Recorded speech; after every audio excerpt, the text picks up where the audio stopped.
तीनजना दाजुभाइहरू चुरी गर्थ्यौ, अरू कोही छैन तसँग झगडा गर्न। अब यहाँ एक्लै छस्, एक्लै छ।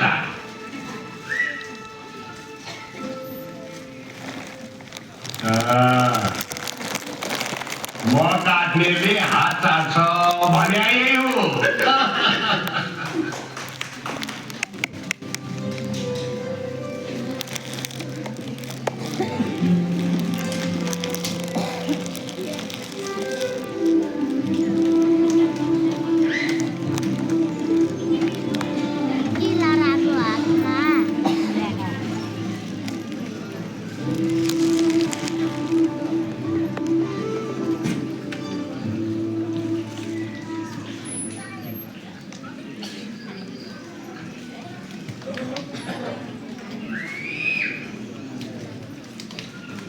के भयो? केही नभएको भए म खान किन आइनस्?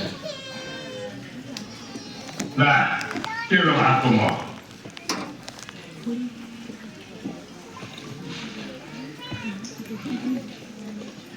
खुर्क खान किन त्यहाँ राखेको के? आज छोराबुढीको दिन कसरी जस्तो लाग्यो? छोरासँगै मेरो सक्थो बुढी धर्मनाथ जताततै अँध्यारो देख्छु। आँखा पनि छोरा मात्र आएको छ। के गर्नु? यस्तै हुन्छ भनेर मैले पहिल्यै भनेको थिएँ। उति बेला खुसी भएर चिया बाँडिस्।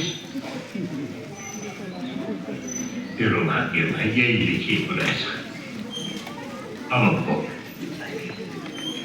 भएको र सरलाई विदेश पठाएर ठुलो गल्ती गरे जस्तो भयो धर्मनाथ। त्यही भएर त कान्छोलाई मैले मसँगै राखेँ। अहिले त कहिलेकाहीँ जिस्किएर त्यसको मन चोर्न विदेश जान्छस् त भनेर भने पनि जान्न को भन्छ?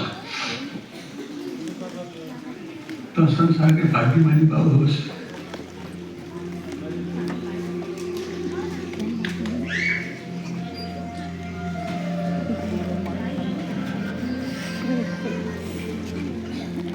म त संसारकै भाग्यमानी पाउने।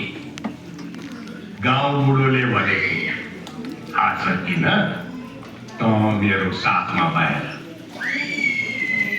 बिचरो गाउँ बुढो छोराको पिरले मर्नै लाग्यो रहेछ। अब म पनि विदेश जाने हो। मलाई तर्साउने अरू नै कुनै उपाय खोज। मलाई झुक्क्याउन सक्दैनस्। हामी साँच्चै नै जाने हो भने